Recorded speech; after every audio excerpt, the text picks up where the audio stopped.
Israel की चेतावनी के बीच टला खामेनेई का अंतिम संस्कार। मिडिल ईस्ट में जारी युद्ध के बीच एक और बड़ा मोड़ सामने आया है। ईरान ने सुप्रीम लीडर अली खामेनेई के राजकीय अंतिम संस्कार को अचानक टाल दिया। जहां पूरी दुनिया की नजर तेहरान पर थी, वहीं आखिरी विदाई की तैयारियों के बीच ये फैसला कई सवाल खड़े कर रहा है। क्या ईरान में सत्ता संघर्ष शुरू हो चुका है और अगला सुप्रीम लीडर कौन होगा? नमस्कार, आप देख रहे हैं न्यूज़ 18 राजस्थान का डिजिटल चैनल और आपके साथ मैं हूं वंदना त्यागी। ईरान के सरकारी मीडिया के मुताबिक सुप्रीम लीडर अली खामेनेई के राजकीय अंतिम संस्कार को फिलहाल टाला गया है।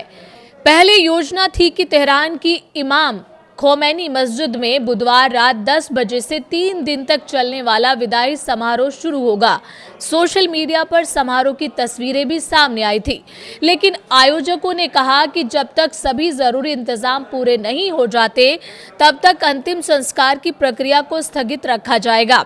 हालांकि अब तक ये साफ नहीं किया गया है कि नया कार्यक्रम कब आयोजित होगा। दरअसल अली खामेनेई की मौत अमेरिका और इजराइल के संयुक्त सैन्य हमले में हुई।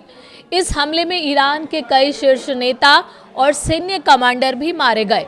इनमें ईरान की राष्ट्रीय सुरक्षा परिषद के प्रमुख अली खामेनेई, IRGC के कमांडर मोहम्मद पाकपोर और रक्षा मंत्री अजीज नासिरजादेह भी शामिल बताए जा रहे हैं।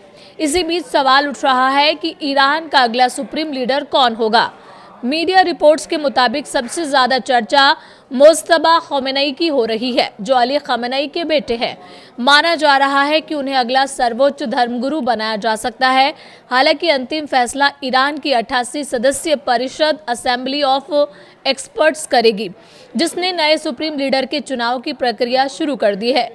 विश्लेषकों का कहना है कि अगर मुज्तबा खामेनेई को ये पद मिलता है, तो ये ईरान में परिवार आधारित धार्मिक सत्ता के नए दौर की शुरुआत हो सकती है।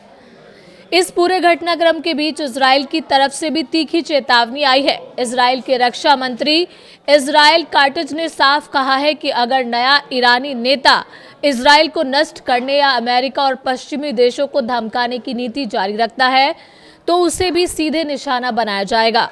उन्होंने कहा कि जो भी नेता इस एजेंडे को आगे बढ़ाएगा, उसका नाम या ठिकाना चाहे जो भी हो, उसे खत्म कर दिया जाएगा।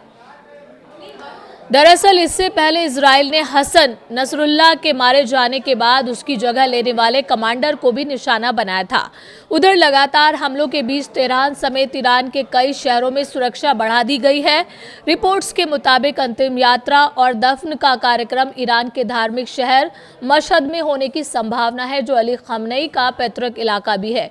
सबसे अहम बात यह है कि करीब 4 दशकों तक ईरान की सत्ता संभालने वाले अली खामेनेई ने अपने जीवन काल में किसी उत्तराधिकारी का आधिकारिक ऐलान नहीं किया था।